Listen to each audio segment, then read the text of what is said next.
नमस्कार। मैं डॉक्टर अशोक त्रिपाठी आपका स्वागत करता हूं अपने channel history culture historiography and research methodology में। मित्रों, हिंदी साहित्य के इतिहास की कड़ी में आज हम चर्चा करेंगे केशव के आचार्यत्व पर। इसके पहले की चर्चा प्रारंभ करें, आपसे निवेदन है कि आप चैनल को सब्सक्राइब कर लें। मित्रों, केशव एक ऐसे कवि थे जो कि मध्यकाल और रीतिकाल के संधिकाल के समय हम कह सकते हैं कि उत्पन्न हुए थे, और उन्होंने कई पुस्तकें लिखी, लेकिन उनकी जो सबसे बड़ी विशेषता ये थी कि उनको आचार्य की पदवी दी गई। तो इसलिए आइए सबसे पहले तो हम यही समझने का प्रयास करते हैं कि आचार्यत्व से क्या मतलब है, आचार्य कौन होते हैं। तो काव्य के एक अथवा अधिक अंगों का नियमन अथवा विवेचन करने वाले विद्वानों को आचार्य कहा जाता है।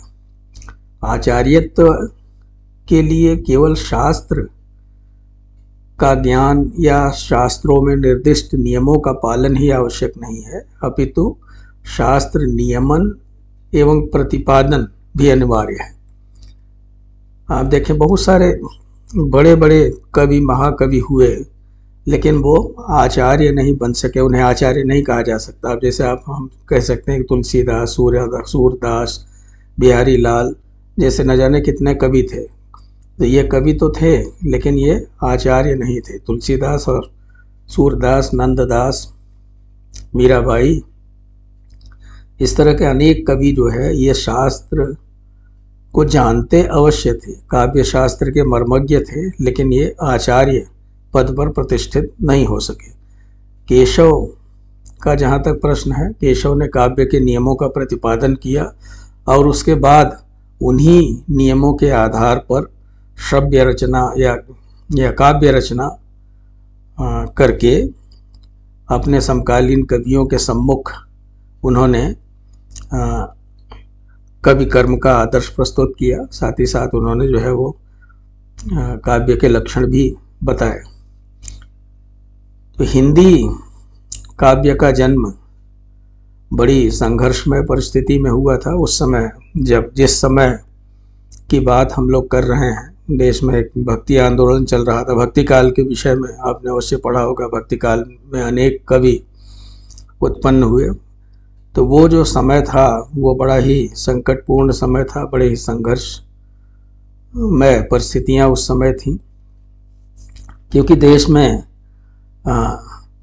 एक नए प्रकार की शासन व्यवस्था की स्थापना हो गई थी मुसलमानों के आगमन के बाद, और मुस्लिम आक्रमण से उत्पन्न हुई राजनैतिक हलचल ने राजनीति, समाज एवं धर्म के साथ साथ साहित्य को भी बहुत गहराई से प्रभावित किया।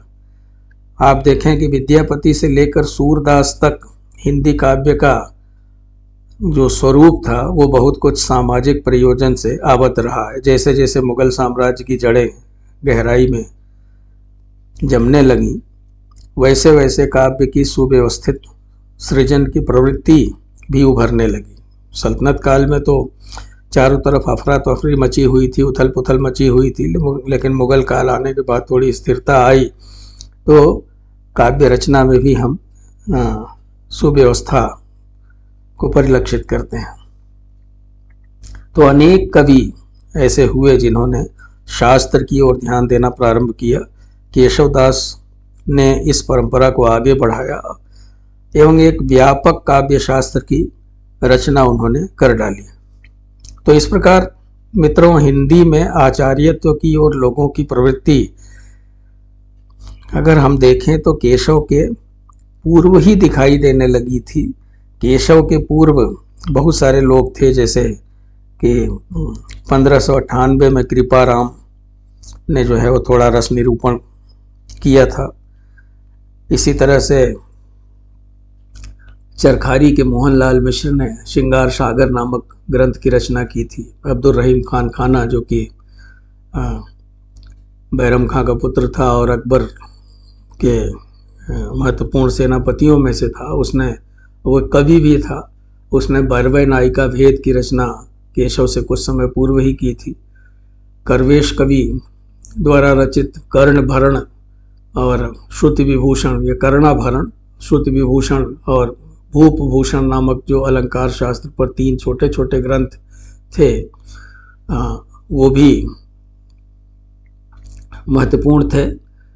पर अब तक किसी कवि ने संस्कृत साहित्य शास्त्र में निरूपित काव्यांगों का पूरा परिचय नहीं कराया था और यह काम केशव ने किया।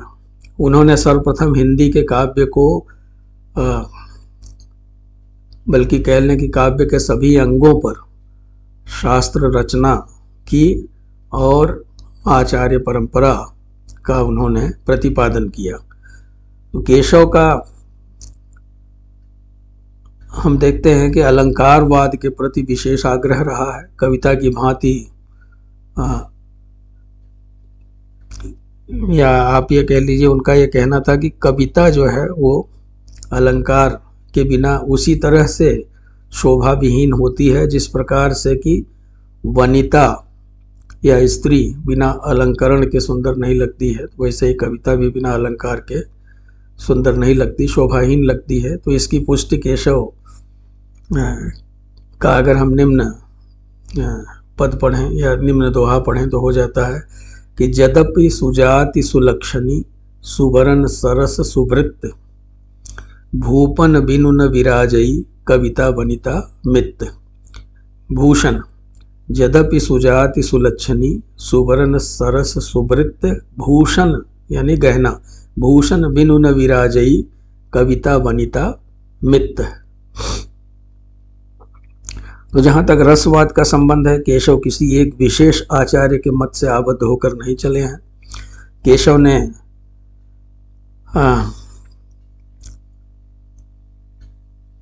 उसी को स्वीकार किया है जो बहुत सरल था, जो अनुकरणीय था। केशव के संवादों में ध्वनि चमत्कार देखा जा सकता है। केशव ने रतिवाद में कोई रुचि नहीं दिखाई है। उनके सिद्धांत वाक्य में सुजाति, सुलक्षणी और सुवर्ण का उल्लेख यह सिद्ध करता है कि वे रतिवाद को काव्य के लिए आवश्यक मानते थे, किंतु उसके प्रति उनमें या रीतिवाद को काव्य के लिए आवश्यक मानते थे। काव्य रीति होती है और उसके प्रति उनमें विशेष आग्रह नहीं है।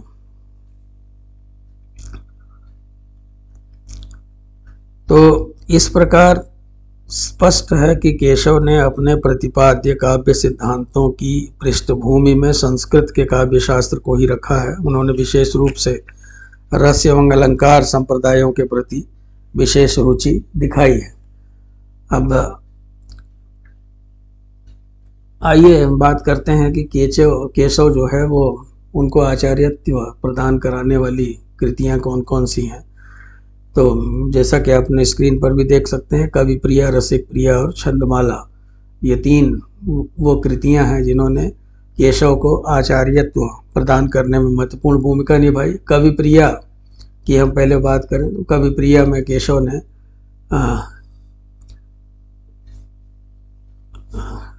कला पक्ष, काव्य का जो कला पक्ष है उसके विभिन्न अंगों का विवेचन किया है।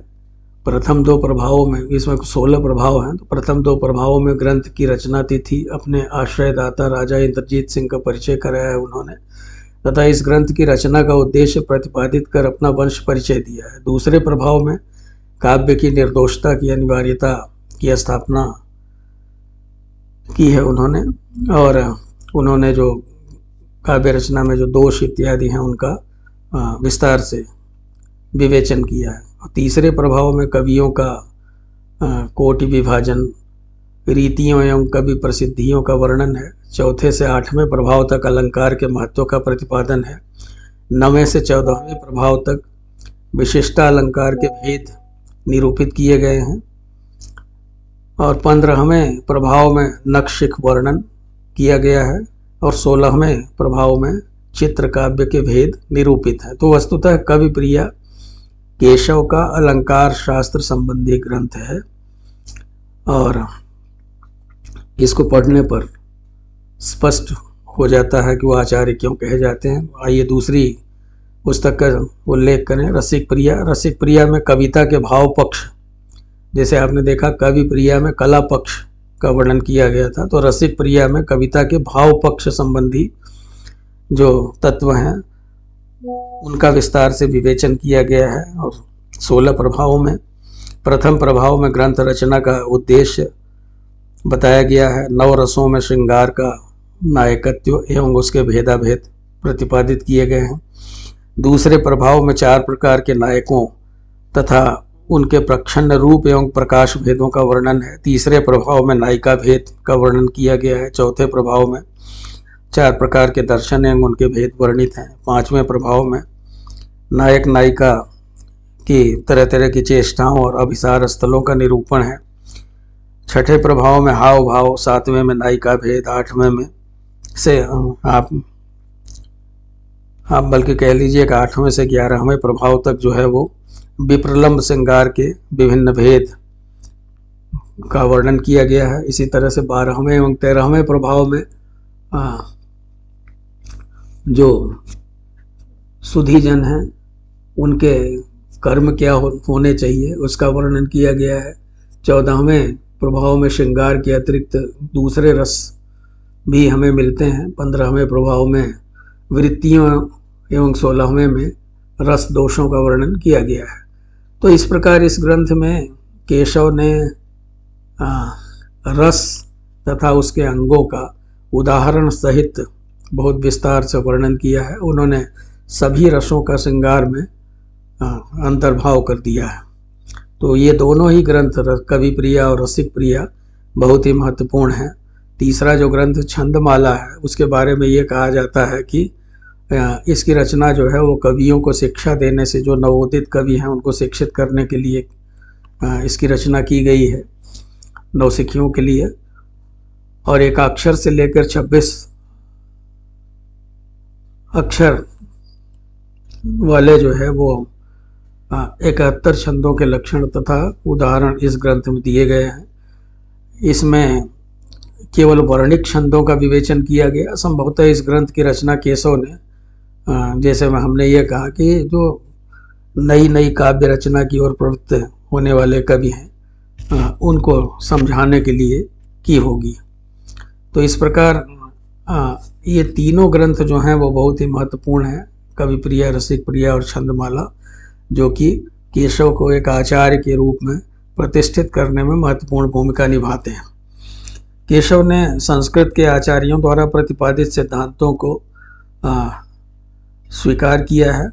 और साथ ही साथ जो है एक विशेष बात यह है कि उन्होंने संस्कृत के आचार्यों के प्रतिपादित सिद्धांतों को उसी रूप में नहीं स्वीकार किया है जिस रूप में वास्तव में वो हैं, बल्कि जहाँ भी आवश्यकता पड़ी वहाँ उसमें उन्होंने कुछ मौलिक परिवर्तन भी किए, कुछ दूसरी मान्यताओं का भी जो है उन्होंने उसमें समावेश कर लिया है।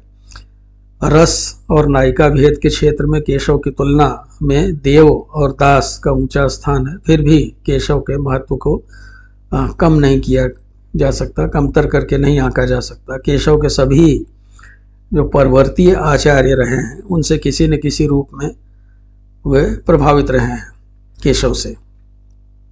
उनके बाद में जिन लोगों ने काव्य रचना की उन्होंने केशव से काफ़ी प्रेरणा ली। तो एक विशेष बात यह दिखाई देती है कि केशव के काव्य में अलंकारों का बहुत अधिक प्रयोग किया गया है, जिसके कारण जो है वो आलोचक ये कहते हैं कि उनका काव्य चमत्कार प्रधान हो गया है। उसमें रस की वह सहज अभिव्यक्ति नहीं है जो पाठकों की चेतना में उभर कर उसे द्रवीभूत कर सके। एक बात हमें ध्यान में रखनी चाहिए कि केशव आचार्य पहले थे एवं कवि बाद में, इसलिए उनका काव्य उनके आचार्यत्व का अनुगामी रहा है। तो अलंकारों के प्रयोग का जहाँ तक संबंध है तो अलंकारों के अत्यधिक शास्त्रीय प्रयोग ने उनके काव्य को क्लिष्ट बना दिया है, और यह जो क्लिष्टता है वो कभी कभी अर्थ को ग्रहण करने में बाधा उत्पन्न करती है। तो काव्य का आनंद लेने के लिए पाठक को भी शास्त्रज्ञ होना चाहिए। केशव ने आचार्यत्व की प्रतिष्ठा के निमित्त या तो लक्षण ग्रंथों की रचना की अथवा प्रतिपादित लक्षणों के प्रयोग के उदाहरण के रूप में काव्य सृष्टि की, काव्य रचना की। भाव प्रेरित काव्य की रचना उन्होंने नहीं की। देव, बिहारी, घनानंद आदि ने, जो कि मुख्यतः कवि हैं, उन्होंने आंतरिक भावाभिव्यक्ति को अधिक सुंदर रूप देने के निमित्त कला के विविध उपकरणों का उपयोग किया है। केशव ने एक आचार्य होने के नाते काव्य कला के उपकरणों के लक्षणों की व्याख्या और प्रतिपादन करने के निमित्त काव्य शैली का उपयोग किया है। तो इस तरह से मित्रों, संक्षेप में हम ये कह सकते हैं कि केशव को मूलतः आचार्य कवि मानकर ही उनका सही मूल्यांकन किया जा सकता है और करना भी चाहिए, और साहित्य में उनका उचित स्थान निर्धारित किया जा सकता है। तो मित्रों, उम्मीद है कि आपको यह छोटा सा वीडियो केशव के आचार्यत्व के विषय में पसंद आया होगा। अगर पसंद आया हो तो आप मेरे चैनल को लाइक करें, सब्सक्राइब करें, अपने मित्रों के साथ शेयर भी करें। बहुत बहुत धन्यवाद।